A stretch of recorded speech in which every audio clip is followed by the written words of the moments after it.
क्या आपने कभी सोचा है कि अपने देश में जितने आपराधिक मामले दर्ज होते हैं उनमें से तहकीकात पूरी करके अपराधियों को सजा मिलने का प्रतिशत बहुत कम है। वजह सबूत का ना होना, शातिर क्रिमिनल्स द्वारा क्राइम सीन को डिस्टॉर्ट करना, एन मौके पे गवाहों का मुकर जाना, इसी वजह से उन अपराधों से जुड़े कई सारे सवालों के जवाब नहीं मिल पाते। पर एक बात और है जो इससे भी बुरी है, आपराधिक मामले का दर्ज ना होना। जी हाँ, ऐसे कई सारे अपराध हैं जो दर्ज ना होने के कारण ना उनकी तहकीकात होती है और ना ही अपराधी को सजा मिलती है। पर एक बार कुछ ऐसा हुआ जो आज तक कभी नहीं हुआ था। एक बिना दर्ज हुए संगीन अपराध की पुलिस ने तहकीकात भी की और अपराधी को पकड़ भी लिया। नमस्कार, मैं सोनाली कुलकर्णी क्राइम पेट्रोल के स्पेशल सीरीज में आपका स्वागत करती हूँ। सादगी, सच्चाई और समर्पण से रिश्ते मजबूत होते हैं और परिवार सकुशल रहता है। पर यही सादगी, सच्चाई और समर्पण से परिवार में बवंडर उठने लगे तो, अपराध और मौत का सिलसिला शुरू हो जाए तो यकीन नहीं होता ना। सच्ची घटना पर आधारित आज की इस हैरत अंगेज कहानी में भी ऐसा ही कुछ हुआ था। Hi friends. हाय हाय, मैं आपका अरुण। बैठ जा भाई, बैठ जा। हाँ, आराम से। कुर्सी का तो सब लफड़ा चल रहा है। तो दोस्तों, आज आप लोगों ने फाइनली मुझे बुलाया है आपका टाइम पास और मेरा टाइम वेस्ट करने के लिए। तो देखिए, तालियां तो दोनों हाथ से बजती हैं, आप लोगों को भी हंसने की कोशिश करनी होगी। दोस्तों, मैंने एक एनालॉजी बनाई है जिसमें औरत और मर्द को अगर प्लैनेट्स की उपमा दी जाए तो औरत क्या है? औरत है पृथ्वी, स्टेबल, स्ट्रॉन्ग, सबको जीवन देने वाली। और मर्द ही है ना? हाँ, और मर्द इज लाइक मार्स, हमेशा अजम्पशन में रहता है, खोया ही खोया रहता है। पानी हो सकता है, जीवन हो सकता है, जिंदगी हो सकती है, गर्लफ्रेंड हो सकती है। वैज्ञानिक के दृष्टिकोण से नहीं, ये मेरा अपना ही दृष्टिकोण है। तो फाइनली सच ये है कि रिस्पेक्ट वुमेन। अगर औरत नहीं तो कुछ भी नहीं। एक जोरदार तालियां तमाम औरतों के लिए।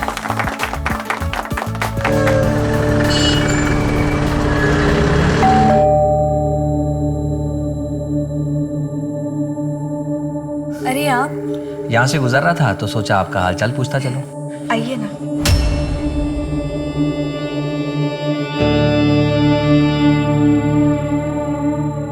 बैठिए, चाय पियेंगे आप? हाँ बिल्कुल। जी, मैं अभी बना के लेके आई।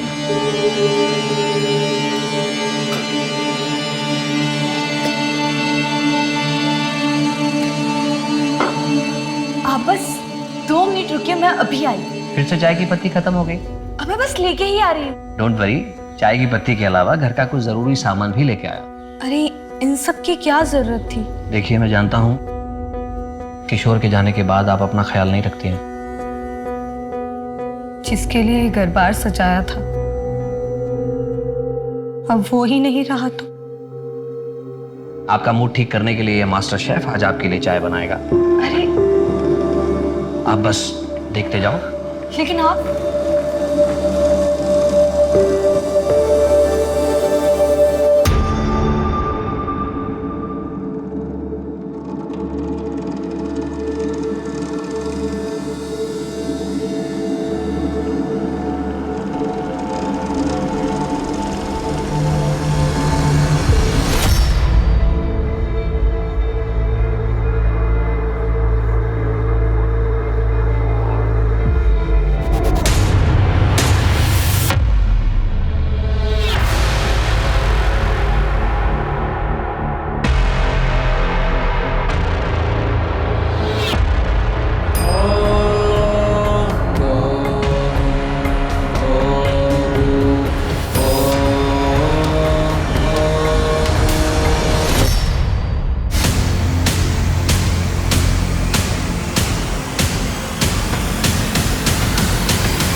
ट्रिप के लिए जा रहे हो, संभल कर रहना और अपनी टीचर की बात सुनना। अकेले कहीं मत जाना तुम लोग। ओके ओके, ठीक है मम्मा। और सबसे इम्पोर्टेंट बात, तुम दोनों अपना ख्याल रखना। ठीक है। चलो जल्दी करो, चलो चलो जल्दी। यस, आप आ रहे हैं क्या हमें स्कूल तक छोड़ने? चलो चलो आ जाओ। दादी के पैर छुओ। दादी खुश रहो। संभाल के जाना और खूब एंजॉय करना। तुम लोग रेडी भी हो गया इतनी जल्दी? गुड मॉर्निंग पापा। Good morning, good morning, enjoy your day. चलो चलो जल्दी। Bye bye. ये पार्टी आपने मुझे नौकरी मिली है इस खुशी में दी है ना, तो बिल भी मैं ही दूंगी। ये नहीं हो सकता, बिल तो मैं ही दूंगा। ये ठीक नहीं है। आपने अपने कॉन्टेक्ट यूज करके मुझे नौकरी दिलवाई, मेरे इतने टफ टाइम में मुझे हौसला दिया, कॉन्फिडेंस बढ़ाया और हमेशा मेरा ख्याल रखा, तो कम से कम मैं इतना तो कर ही सकती हूँ ना। ठीक है, लेकिन एक शर्त पर। आज से तुम, सॉरी मेरा कहने का मतलब है आप, मैंने आपके लिए जो भी कुछ किया है उसके लिए आप बार बार मुझे थैंक्स नहीं बोलेंगे। तो फिर मेरी भी एक शर्त है। फरमाइए। अब से आप मुझे आप नहीं तुम कह के बुलाएंगे। तुम भी मुझे अब से तुम ही कहोगे।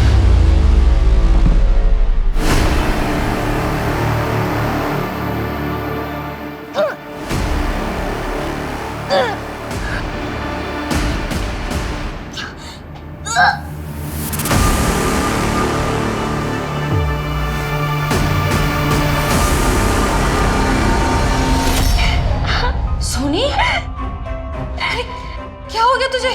ठीक तो है ना तू? दीदी मेरे पेट में बहुत दर्द हो रहा है। हंसते हंसते अब आपके पेट में दर्द होने वाला है, क्योंकि मैं मिलवाने वाला हूं इस कैफे के मैनेजर और मेरी वाइफ कम एजेंट मिस्टर विमल से।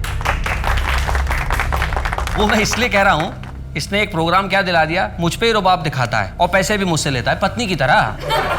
देखिए पत्नी क्या करती है, पैसे लेती है लेकिन ख्याल रखती है, खिलाती है, पिलाती है, प्यार करती है, रोमांस करती है, लेकिन मैं इसके साथ रोमांस कैसे करूं? और सबसे इंटरेस्टिंग बात यह है कि इसका नाम देखिए क्या है, विमल, जो कि एक नर का भी हो सकता है और नारी का भी। क्यों विमल, मैंने सही कहा ना? तो दोस्तों कल मैं फिर मिलूंगा अपनी इसी पत्नी के साथ आपसे। बाय बाय, अपना ख्याल रखिए, आसपास सफाई रखिए।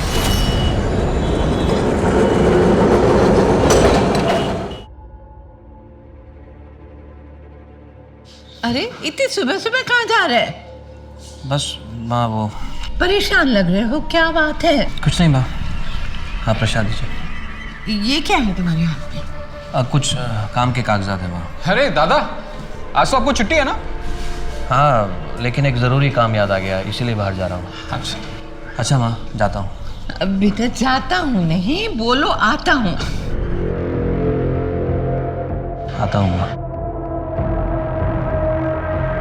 सुनी,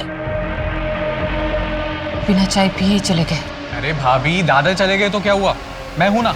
और आपने इतने प्यार से चाय बनाई है, वो वेस्ट थोड़ी होने दूंगा। दीजिए।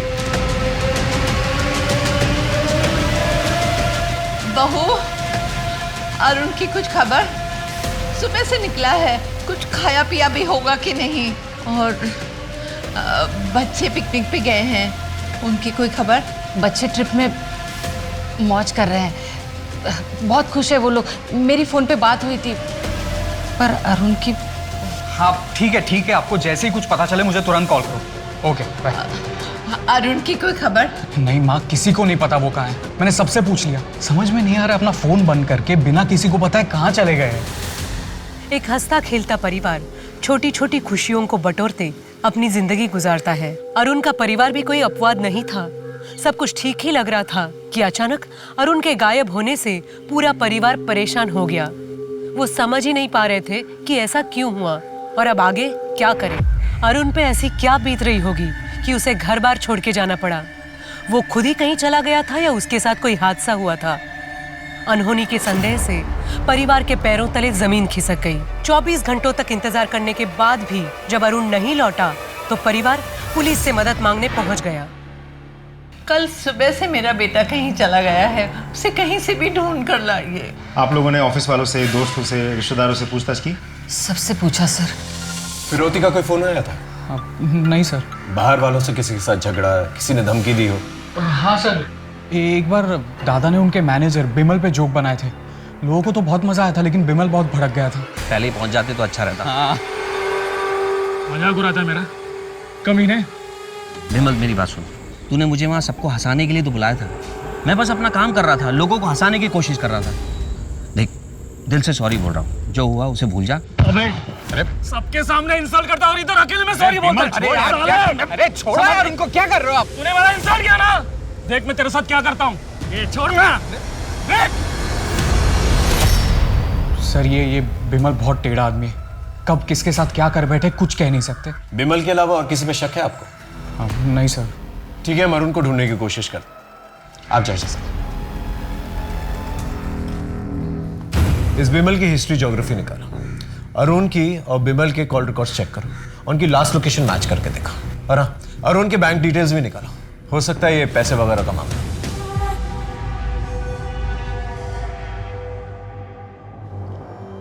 ये घर में ही थी या कहीं बाहर गई थी?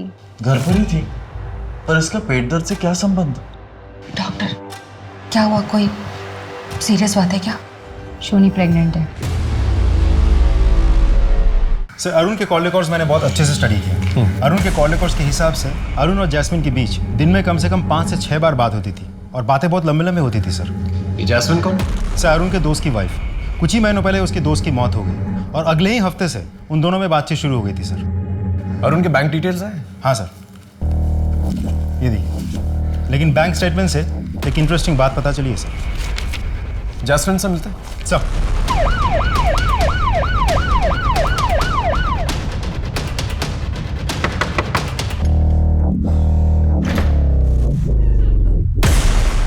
जी। आप जैस्मिन? जी। आपको तो पता ही है कि अरुण लापता। कुछ आइडिया हो कहाँ होगा? नहीं सर। फोन पे बातचीत होती थी आप लोगों की? नहीं सर, सिर्फ 1-2 बार ही हुई होगी। और पैसों का लेन देन? मैं उनसे पैसे क्यों लूंगी सर? यह है अरुण के कॉल रिकॉर्ड्स। इसके मुताबिक दिन में 5-6 बार आप लोगों की बातचीत होती थी, और ये है उसके बैंक स्टेटमेंट्स। इसके मुताबिक काफी पैसे ट्रांसफर किए उसने आपको। अब आप सीधे सीधे बताएंगे या पुलिस स्टेशन चल के बताएंगे? बताती हूँ सर। एक्चुअली अरुण मेरे पति के बहुत अच्छे दोस्त थे। मेरे पति के चले जाने के बाद उन्होंने मेरी बहुत मदद की, पैसों से ही नहीं, मुझे अपने पैरों पे खड़ा किया, और उनकी ये मदद मैं कभी भूल नहीं सकती। हम दोनों बहुत अच्छे दोस्त बन गए थे, और न जाने कब एक दूसरे से प्यार हो गया, पता ही नहीं चला। सब कुछ बहुत अच्छा चल रहा था सर, और एक दिन इस वक्त कौन आया हुआ है? मैं देखती हूँ। हाँ? अरे कहाँ जा रही हो? ये क्या चल रहा है? और तुम? इनसे मिलना तो बहुत दूर की बात है, इनके बारे में सोचना भी नहीं। उसके बाद अरुण का यहाँ आना 2 महीनों के लिए बंद हो गया। मैंने भी उसे भुलाने की कोशिश की, लेकिन एक दिन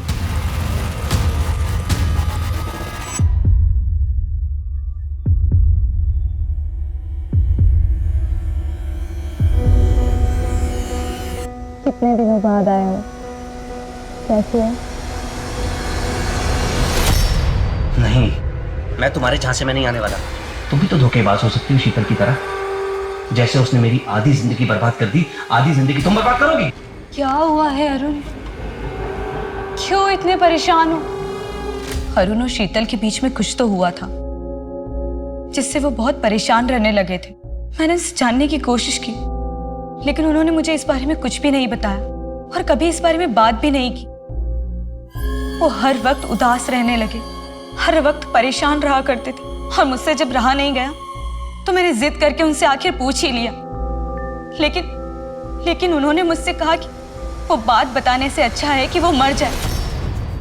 और उसके बाद मेरी कभी हिम्मत ही नहीं हुई कि मैं उनसे उस बारे में कभी बात करूं।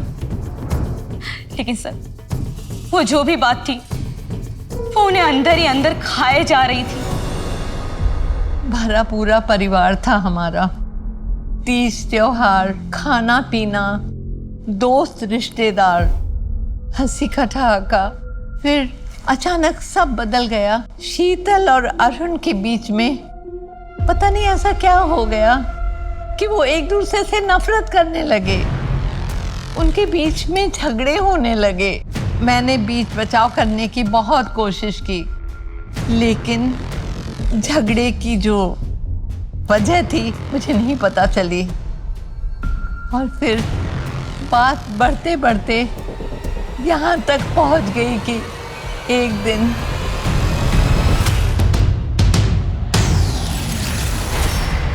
शीतल अच्छी बहू है, समझदार पत्नी है, प्यारी माँ है, हमारे परिवार की नाक है। उन दोनों का रिश्ता बहुत अच्छा था, पर उस दिन के हादसे के बाद हम सब हैरान हैं। अरुण और आपके बीच में किस बात की वजह से टेंशन था? हर पति पत्नी में जितना टेंशन होता है बस उतना ही, और कुछ नहीं। देखिए, मैं मानता हूँ हर पति पत्नी में झगड़े होते हैं, लेकिन ऐसे नहीं होते कि खून बहने लगे, जो अरुण के सर से बह रहा था। जैस्मिन को जानती हैं? कहीं वही तो वजह नहीं है आप दोनों के झगड़े की? कुछ दिनों से अरुण का बर्ताव कुछ अजीब सा चल रहा था। अरे क्या बात है भाभी, बहुत अच्छे लग रहे हो इस साड़ी में। हरी के छोटे भाई की शादी में जा रहे हैं, इसलिए ये साड़ी पहनी। हाँ, वहाँ पे आपको देख के लोग बेहोश ही हो जाएंगे। और तुम? चले? तुम आओ जरा, कुछ बात करनी है। एक मिठाई।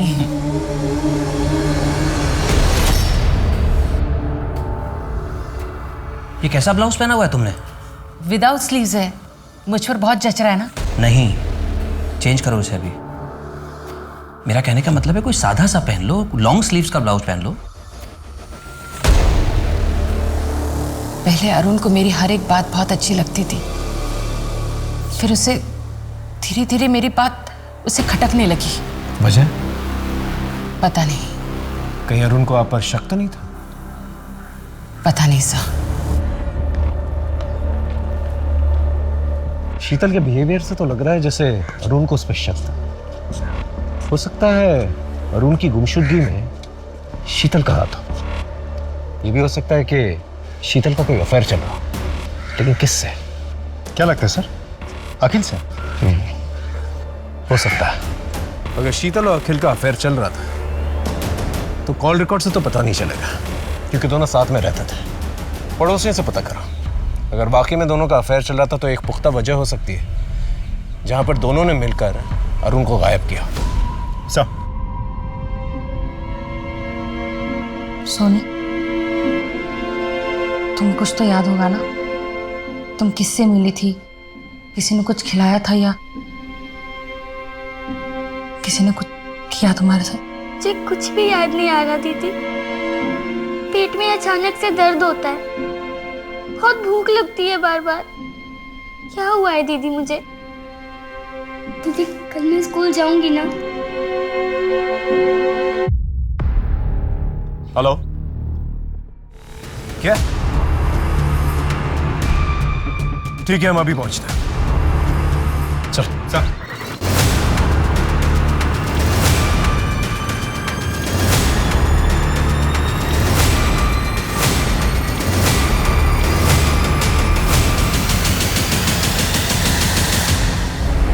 शरीर पे कोई चोट के निशान या घाव ऐसा कुछ भी नहीं है? मतलब जिसने भी किया है बड़ी सावधानी और चालाकी से किया। इस बिमल को ढूंढो, वही एक सस्पेक्ट। पंचनामे के बाद बॉडी को पोस्टमार्टम के लिए भिजवा था और उनकी फैमिली को खबर कर दी। सब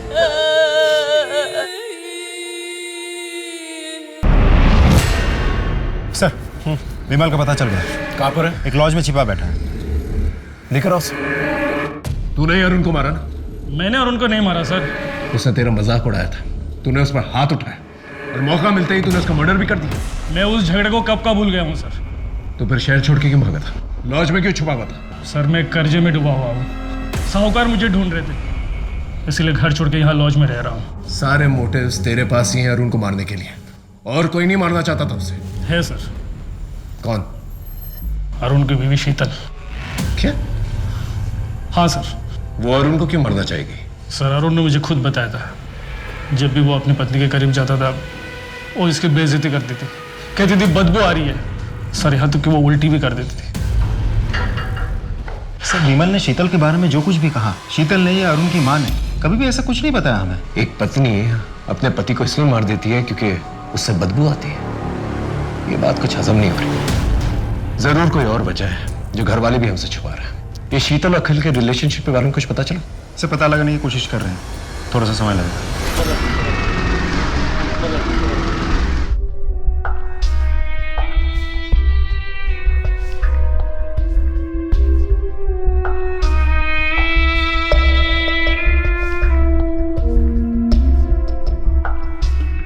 कुछ दिन यहीं रहेंगे और तुम्हें जो भी जरूरत पड़े मुझे बोलना, मैं बाजार से तुम्हारे लिए लेकर आऊँ।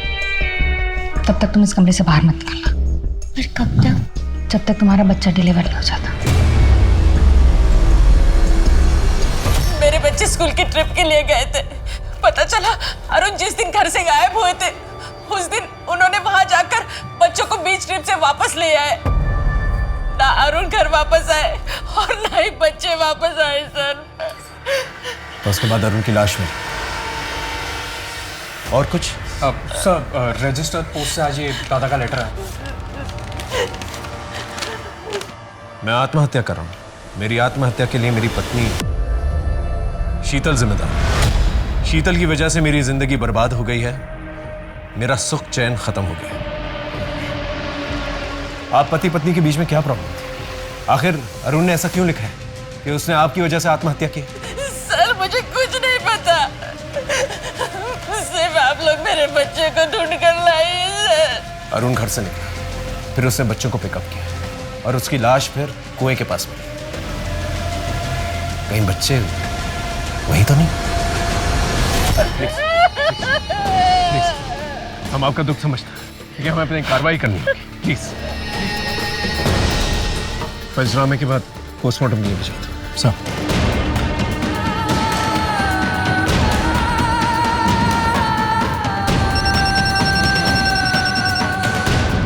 हाँ बोलो। क्या? भाभी प्लीज दरवाजा खोलिए। भाभी दरवाजा खोलो बेटा। सर भाभी ने खुद को कमरे में बंद कर दिया है। देखिए दरवाजा खोलिए प्लीज। दरवाजा खोलो। सब शीतल की हालत देख के ही पता चलता था कि उस पे क्या बीत रही होगी। उसने बचपन में माँ बाप और अब पति और बच्चे खोए थे। करीबी लोगों की मौत का साया उस पे मंडराता रहा। वो जिस सदमे से गुजर रही थी उसे सहना सबके बस की बात नहीं थी। पर कठिनाइयों और हादसे में तपी शीतल जैसी महिला ने आत्महत्या करने की कोशिश की तो पुलिस भी समझ गई कि कुछ और भी राज हैं जो शीतल को जिंदगी से मौत की कगार तक ले आए हैं। वो ऐसे कौन से राज थे जिनके खुल जाने से सबको सदमा लगने वाला था? ऐसी कौन सी बात सामने आने वाली थी जिससे तहकीकात की दशा और दिशा बदलने वाली थी? अब हाँ सर, घर की तलाशी लेनी। जी प्लीज। विनोद चेक।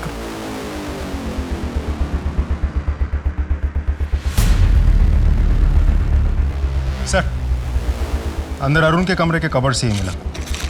ये देखिए। अरुण और शीतल के बीच में क्या प्रॉब्लम थी? नहीं पता। इस बोतल में ऐसा क्या खास है जो इस तरह से पैक करके रखा हुआ है?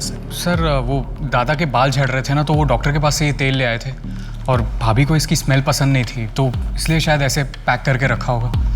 और हाँ सर, दादा स्टैंड अप भी करते थे तो अपने लुक्स को लेके वो बहुत सतर्क रहते थे। इस तेल के अलावा कोई और प्रॉब्लम थी शीतल को अरुण से? हमें नहीं पता साहब। ठीक है, इसे हम साथ में लेके जाएं। हाँ जी सर। देखिए अब तो बता दीजिए असल में मसला क्या है, आप दोनों के बीच में झगड़ा क्यों हुआ था?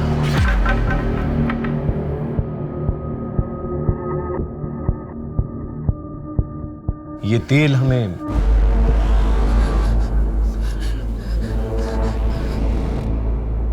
आप अपने पति से नफरत क्यों करती थी? आपने उनके सर पे बोतल फोड़ दी थी, क्या वजह? पता नहीं। देखिए शीतल जी, हम आपकी मदद करने की कोशिश कर रहे हैं, दैट्स ऑल। आप डिटेल में बताइए हमें उस रात को क्या हुआ था, वजह हम पता कर लेंगे। देखिए अगर आप हमें नहीं बताएंगी तो आपके पति की मौत का इल्जाम आप पर आ जाएगा, आपके 2 बच्चों की मौत की जिम्मेदार भी आप ही ठहराई जाएंगे। क्या आप ये चाहती हैं? हम लोगों के बीच में ऐसी कोई बड़ी प्रॉब्लम नहीं थी, सब कुछ अच्छा था। पति पत्नी, 2 बच्चे, देवर, सासू माँ। फिर एक दिन अरुण ने स्टैंड अप कॉमेडी का प्रोग्राम करना शुरू कर दिया। वो अपने लुक को लेकर बहुत कॉन्शियस होने लगा, बहुत महंगे महंगे कॉस्मेटिक खरीदने लगे, घर का बजट बिगड़ने लगा। फिर भी मैंने मैनेज कर लिया। प्रोग्राम के चक्कर में वो रात रात भर घर से बाहर रहते थे। कभी कभी तो एक एक हफ्ते घर नहीं लौटते थे वो। एक दिन मुझे जैस्मिन के बारे में पता चला। मैं बहुत गुस्सा हो गई, लेकिन उन्होंने उसके साथ वो रिश्ता खत्म कर दिया। थोड़ी अनबन हुई हमारे साथ। फिर एक दिन वो बाल बड़ा करने का कोई तेल लेकर आए।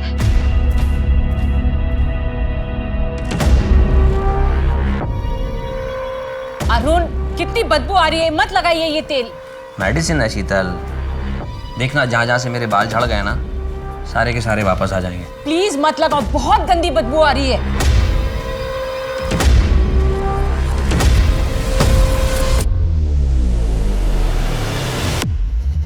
शीतल, सो गई क्या? हे शीतल, शीतल क्या हुआ? अरे ये क्या किया तुमने?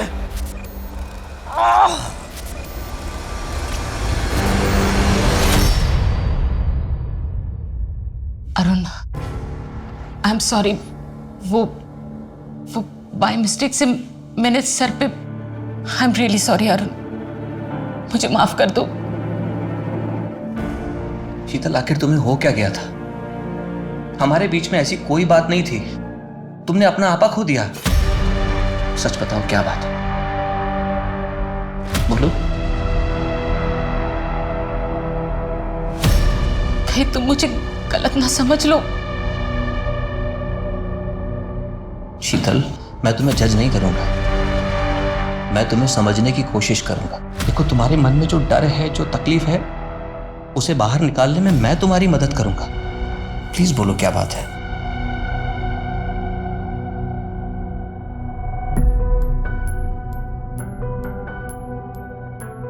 मैं 13 साल की उम्र में ही मां बन गई थी। कब क्या हुआ मुझे कुछ पता नहीं। मैं तो बहुत छोटी थी। दीदी ने मुझे बताया कि मैं प्रेग्नेंट हूं। फिर दीदी ने मुझे ये भी बताया कि किसी ने मेरे जूस में कुछ मिलाया था। फिर बेहोश होने के बाद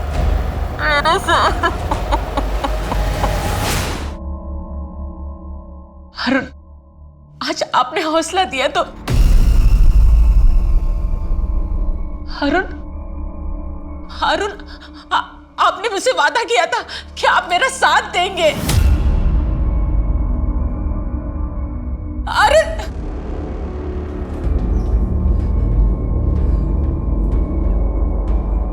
एक तो कच्ची उम्र में ऐसी पीड़ा के साथ जी रही थी। 13 साल का शरीर डिलीवरी का सदमा नहीं झेल पाया, इसलिए डिलीवरी होते ही मेरा बच्चा मर गया। आपने रेप की कंप्लेन लिखवाई थी? नहीं। क्यों? मैं बहुत छोटी थी। मुझे ये याद ही नहीं आ रहा था कि मेरे साथ ये बार बार कौन कर रहा था। हमेशा मैं नींद में हूं यही लगता था। मुझे बस ये याद है कि ये जो कुछ भी हो रहा था मेरी दीदी सोनल के घर में हो रहा था। ये सब की बात थी, इसलिए दीदी ने केस रफा दफा कर दिया और मैं भी कुछ नहीं कर पाई। आपकी बहन सोनल, वो अब कहाँ रहती है? सोनल दीदी और जियाजी का 10 साल पहले कार एक्सीडेंट में मौत हुई। आपके साथ जिस घर में वो हादसा हुआ था, आपको उसका एड्रेस याद है? डिटेल में तो नहीं पता, पर बनाटी में एक गार्डन है, उसके सामने विश्वास डेयरी के बाजू में ब्राउन कलर का वो ऐसा आर्क बंगला है। उसी में दीदी और जियाजी रहते हैं और उनके बगल में चैटर्जी और मित्तल जी, वो भी वहीं रहते हैं, दीदी के घर में। शीतल की कहानी सुन के ये केस और भी ज़्यादा कॉम्प्लिकेटेड हो गया है। सर ऐसा भी तो हो सकता है कि बचपन में शीतल पे हुए टॉर्चर की बात सुन के अरुण ने उन लोगों को ढूंढ निकालने की कोशिश की होगी, जिसकी वजह से उन लोगों ने मिलकर अरुण को मार दिया होगा। या सर ऐसा भी तो हो सकता है शीतल खुद को बचाने के लिए मनगढ़ंत कहानी रच रही हो। शीतल को उस तेल से प्रॉब्लम है। हो सकता है कि वो तेल की स्मेल उसके अतीत के किसी हादसे से जुड़ी हुई है। क्या है कि कुछ हादसे ऐसे होते हैं जो दिमाग में घर कर जाता है, इंसान उन्हें याद करके भी याद नहीं करना चाहता, लेकिन फिर कुछ ऐसा होता है जो दोबारा से वो हादसों को ट्रिगर करता है और दिमाग के बंद दरवाजे दोबारा से खुल जाते हैं और फिर इंसान ऐसे रिएक्ट करता है जिस तरह से शीतल ने रिएक्ट किया अपने हस्बैंड के साथ। लेकिन अगर शीतल झूठ बोल रही तो उसने कमाल की कहानी रची है और अपने ही हस्बैंड और बच्चों को मार दिया। वो ऐसा करेगी क्यों?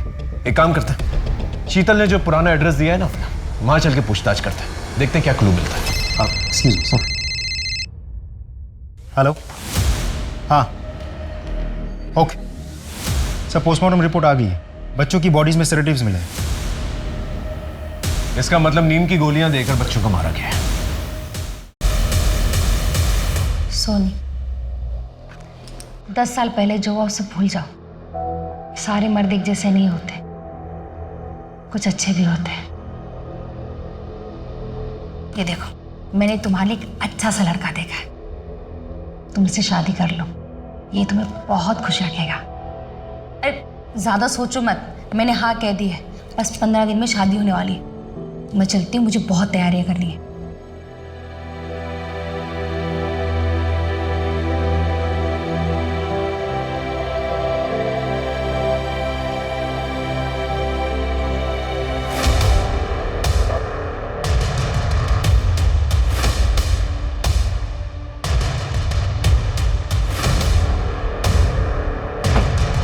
दादा বলছিলাম मैं विश्वास डेयरीটা কোথায়? विश्वास डेयरी सर, यहाँ तो कोई विश्वास डेयरी नहीं। हाँ, गिरधर डेयरी है आगे। आप यहाँ कब से रहते? सर मैं तो पैदा ही हुआ था। अच्छा, 27 साल पहले यहाँ कोई विश्वास डेयरी हुआ करती थी? नहीं। अच्छा, এখানে একটা বাগান ছিল, एक गार्डन, एक बगीचा टाइप ऐसा कुछ? क्या मजाक कर रहे हो साहब? हमारे इस पूरे एरिया के अंदर ना कोई बागान था और ना है। एक आर्ट शेप का ब्राउन कलर का बंगलो हुआ करता था, कुछ याद है? साहब हमारे पूरे एरिया के अंदर सिर्फ अपार्टमेंट्स हैं, बंगलो तो नहीं है। और मित्तल और चैटर्जी साहब का घर? चटर्जी तो सर बहुत सारे रहते हैं यहाँ पे, और पर वो सब अपार्टमेंट्स में रहते हैं। और मित्तल तो शायद कोई नहीं ना अपने एरिया में। नहीं सर। ठीक है सर। आपने हमें जो भी इंफॉर्मेशन दी थी वो सारी की सारी गलत है। ना ही कोई पार्क है वहां पर, ना ही कोई विश्वास डेयरी, और ना ही कोई ब्राउन कलर का बंगलो है वहां पर, ना ही कोई चैटर्जी रहते हैं वहां पर, और ना ही कोई मित्तल परिवार। आपने हमसे झूठ क्यों कहा? क्या छुपाने की कोशिश कर रही हैं? 27 साल पुरानी बात है सर, तब मैं बहुत छोटी थी, जितना याद था बता दिया, इससे ज्यादा मैं कुछ नहीं जानती।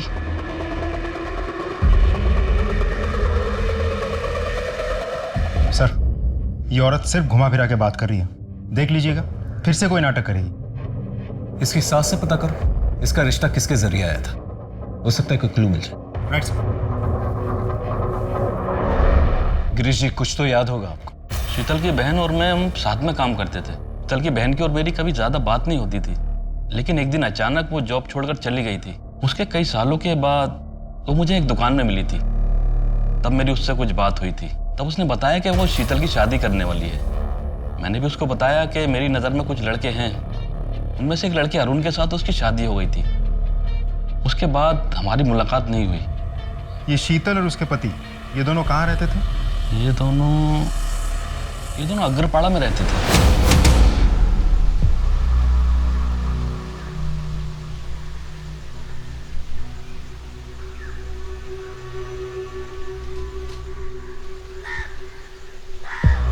सर, इस वजह से इनके ससुर ने यह घर खरीदा था। वो तो अब नहीं रहे, लेकिन इनको ये नहीं पता कि इनके ससुर ने किससे घर खरीदा था।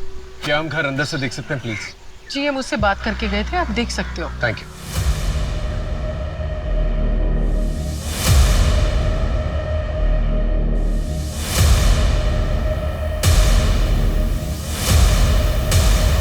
याद आ रहा है घर देख के? हाँ, मैं यहाँ 5 साल रही हूँ।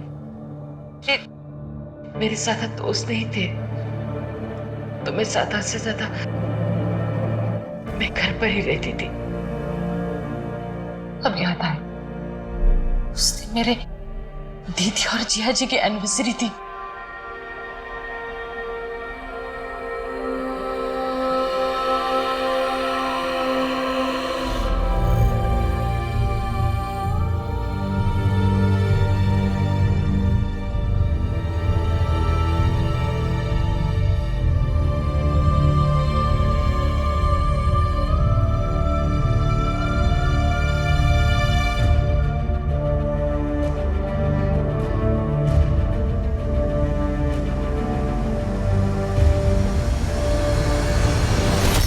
अब मुझे यकीन हो गया कि वाकई शीतल के साथ बचपन में वो अत्याचार हुआ है। सर सिर्फ शीतल के रोने धोने की वजह से हम उसकी बातों पे यकीन कर ले या उसको बेकसूर मान ले, मुझे नहीं लगता ये सही रहेगा, क्योंकि अभी तक हमारे पास इस बात का कोई सबूत नहीं है कि रेप हुआ था, और इस बात का भी कोई सबूत नहीं है कि उसकी दीदी और जीजा इसी घर में रहते थे। ठीक है, आस पड़ोस में पूछताछ करते हैं उस पुराने हादसे के बारे में, देखते हैं क्या निकल के आता है। मैम 27 साल पहले यहाँ पास में एक परिवार रहता था, पति पत्नी और 10-12 साल की एक बच्ची थी उनकी। कुछ याद है आपको उनके साथ क्या हुआ, कहाँ गए वो लोग? 27 साल पहले? जी। सोनल और प्रताप? जी, सोनल और साथ में उसकी बहन शीतल। शीतल नहीं, सोनी नाम था उसका। बहुत ही प्यारी बच्ची थी। फिर पता नहीं अचानक एक दिन तीनों घर बार छोड़ के कहीं चले गए। पता नहीं क्या हुआ था। कोई कहता है सोनी बीमार थी, कोई कहता है सोनी की कोई और समस्या थी। मैंने डॉक्टर बासु को पूछा भी था। डॉक्टर बासु? हाँ, पर उन्होंने कुछ बताया नहीं। हमारे फैमिली डॉक्टर है।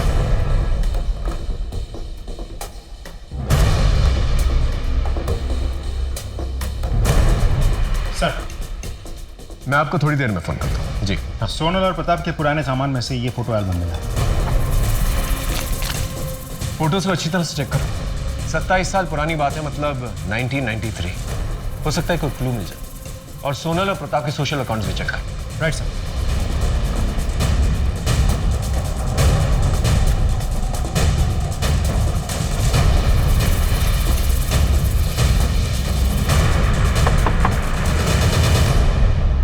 सूरज यहीं पर रहता है? सूरज यहीं पे था, लेकिन वो भाग के चला गया है घर से। मिल नहीं रहा है वो, हम ढूंढ रहे हैं उसे। सर, हम इस केस को क्रैक करने की कितनी भी कोशिश कर ले, कहीं ना कहीं से कोई ना कोई प्रॉब्लम आ ही जाती है और सारे रास्ते बंद हो जाते हैं। इतना अच्छा क्लू था, वो भी हाथ से निकल गया। अब क्या करें? इस केस के सिलसिले में जितने भी पुराने सबूत हैं, जैसे पुराने लेटर्स, पुराने फोटोग्राफ्स, पुराने बिल्स वगैरह, ये सारी चीजें जो है ना शीतल को दिखाते हैं। फिर पता चलेगा कि वो विक्टिम है या फिर कातिल। सर, ये रोनित है, आपके जीजा प्रताप के ऑफिस कलीग हुआ करते थे। ये श्रीनाथ है, आपके दीदी के घर के पड़ोसी हुआ करते थे। अक्सर आपके घर पे आते थे जाते थे। जब आप छोटी हुआ करती थी और आपके घर में कोई नहीं हुआ करता था, तो आपके घर वाले आपको इसी के घर पे छोड़ के जाया करते थे। और ये जो ग्रुप फोटो है, ये उस घर में आपकी दीदी की लास्ट एनिवर्सरी की फोटो है। इसके बाद हमें ऐसी फोटो नहीं मिली, मतलब शायद उसके बाद से आपके दीदी और जीजा ने अपने आप को बाकी की दुनिया से कट ऑफ कर लिया था।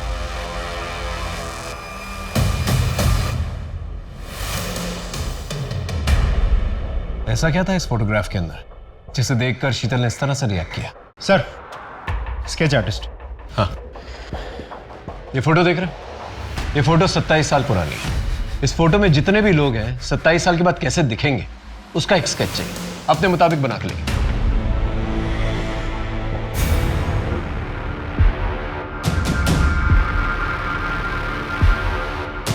इन सारे स्केचेस को आसपास के पुलिस स्टेशन में भिजवा दी? जी सर, और हमारी एक टीम इन सारे स्केचेस को सबको दिखा के पूछताछ भी कर रही है।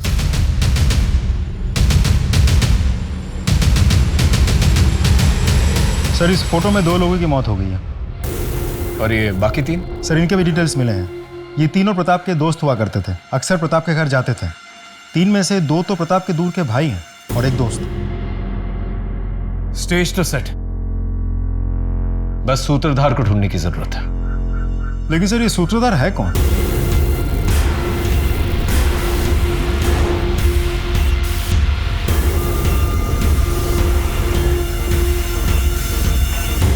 आप लोग सोनल और प्रताप को जानते थे? हाँ, वो हमारे बहुत अच्छे दोस्त थे। वैसे प्रताप हमारे दूर के भाई थे, लेकिन दोस्त करीबी थे। आप शीतल, इनमें से किसी को पहचानती हो? किसी की शक्ल याद है तुम्हें? नहीं सर, इनमें से किसी की भी शक्ल मुझे याद नहीं है। ये किस बात की तहकीकात हो रही है? कौन है ये मैडम? जी ये शीतल है, सोनल की छोटी बहन, उन्हीं के साथ रहती थी। ओ शीतल, हाउ आर यू? कैसी हो? पहचाना? मैं अविनाश। चलो भाई निकलेंगे अब। जी जी आप लोग जाइए। हाँ।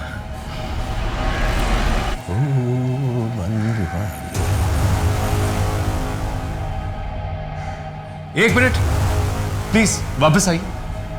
एक मिनट।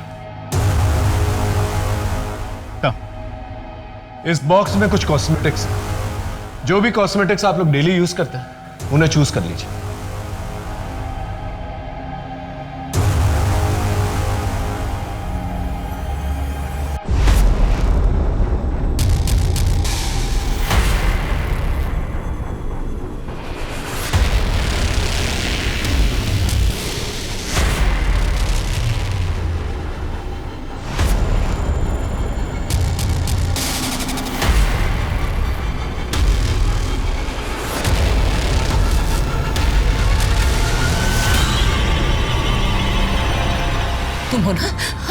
तुम हो ना जिसने मेरे साथ गलत किया, एक बच्ची के साथ गलत किया, ने मेरी जिंदगी बर्बाद की, मेरी इज्जत लूटी। मैं तुम्हें छोड़ूंगी नहीं। संभालो, संभालो, संभालो।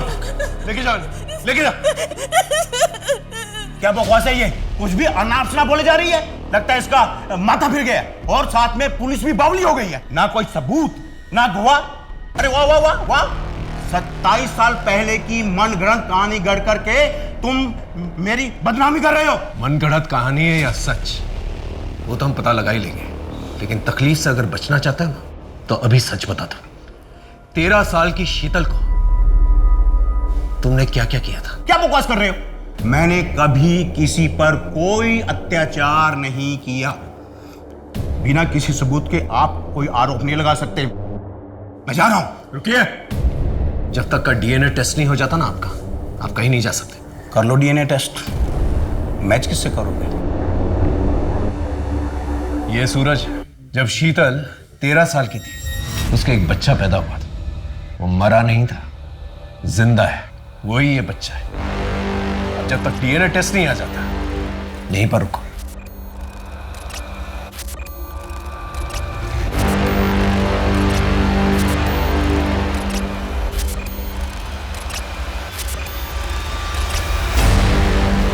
तुम्हारा डीएनए और सूरज का डीएनए मैच करता है।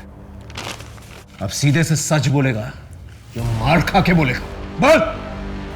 बताता हूं। ये हैप्पी एनिवर्सरी।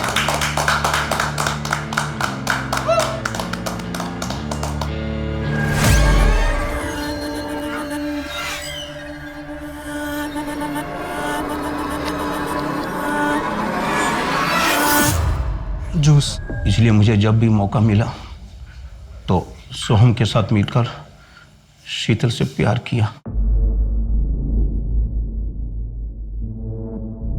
अविनाश ने तो अपना गुनाह कबूल कर लिया है। अब तुम दोनों बताओ, 13 साल की शीतल के साथ तुम दोनों ने क्या क्या किया था? सर इस बात को 27 साल हो गए। अब इतने सालों बाद एक गलती को लेकर आप क्यों बवाल कर रहे हो? 27 साल पहले जो तुम लोगों ने गलती की थी उसका बोझ शीतल आज तक उठा रही है। बचपन में मेरे साथ हुए अत्याचार से मेरे मन में एक हमेशा के लिए दर्द बना रहा, एक कमजोर पल था जब अपने आप पर बीती हुई बात मैंने अपने पति से कही। वही मेरी सबसे बड़ी गलती थी। पाप किया है शीतल तुमने, धोखा दिया है मुझे। जरूर तुम्हारे ही चाल चलन में कोई खोट रही होगी, तभी तो उन लोगों ने तुम्हारी इज्जत पर हाथ डाला। मेरा ही नसीब खराब था जो तुम जैसी बच्चलन औरत से मेरी शादी हुई। अरुण, मैंने कहा ना, दूर हटो मुझसे। अरुण, अपने पति पर भरोसा करके अपनी जिंदगी का सबसे बड़ा दर्द मैंने उनके साथ शेयर किया। मैंने सोचा वो मुझे सहारा देंगे, मेरा हौसला बढ़ाएंगे, पर वो तो मुझसे नफरत करने लगे, मुझ पर शक करने लगे, और तो और हमारे बच्चे उनके नहीं किसी और के हैं ये समझकर उन्होंने बच्चों को भी मार दिया। अगर अरुण का मुझ पर विश्वास होता तो न वो बच्चों को मारते और न खुद आत्महत्या करते। वो ये एक इम्पॉसिबल केस था जो शायद कभी सॉल्व ना होता। 27 साल पहले हुए एक भयंकर अपराध को पुलिस ने बिना किसी एफआईआर, बिना किसी पुख्ता सबूत, बिना किसी चश्मदीद गवाह के उजागर किया। उन अपराधियों को पकड़ा और कोर्ट से उन्हें सजा भी दी गई। हम अक्सर कहते हैं कि अगर आपके साथ क्राइम हुआ है तो ओपन अप, उसके बारे में खुल के बात करो, न्याय मांगो। पर ओपन अप होना इतना आसान नहीं होता, क्योंकि हमारे समाज में कड़वी सच्चाई को स्वीकार करने की हिम्मत नहीं है। तभी तो लगभग 99% रेप केसेस रिपोर्ट नहीं होते। ताज्जुब हुआ ना? पर यही सच्चाई है। इसे बदलना हो तो हमें वैसा माहौल बनाना पड़ेगा। औरत की पीड़ा सुनने और समझने की हिम्मत रखनी होगी। तभी औरत अपनी आप बीती के बारे में खुल के बात भी करेगी और न्याय भी मांगेगी। इसी सीख के साथ मैं सोनाली कुलकर्णी आपसे विदा लेती हूँ। फिर होगी मुलाकात एक ऐसे ही चौंका देने वाले केस के साथ। तब तक अपना और अपने परिवार का ख्याल रखें। देखते रहिए क्राइम पेट्रोल, सतर्क, जस्टिस रीलोडेड। जय हिंद। क्राइम पेट्रोल के और भी दिलचस्प कहानी देखने के लिए हमारे चैनल को सब्सक्राइब करें और बेल आइकॉन दबाना न भूलें।